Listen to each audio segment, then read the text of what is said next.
Sindh high court نے لڑکی سمیت 6 افراد کے لاپتہ ہونے سے متعلق درخواست پر کمسن سمرن سمیت دیگر کو بازیاب کرانے کا حکم دے دیا۔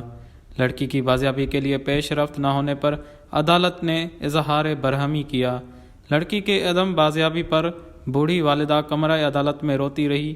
درخواست گزار کے وکیل نے موقف دیا کہ لڑکی کو سہراب گوٹ کے علاقے سے اغوا کیا گیا۔ اغوا کا مقدمہ درج ہونے کے باوجود پولیس تاحال بازیاب کرانے میں ناکام ہے۔ عدالت نے کمسن لڑکی موسیٰ بن سجاد سمیت دیگر لاپتہ افراد کو بازیاب کرانے کا حکم دے دیا۔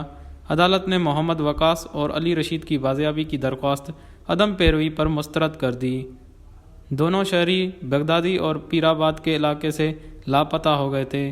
پولیس نے اپنی رپورٹ جمع کراتے ہوئے بتایا کہ ابراہیم حیدری کے علاقے کا شہری غلام محمد واپس آ گیا۔ عدالت نے پولیس رپورٹ کے بعد درخواست نمٹا دی۔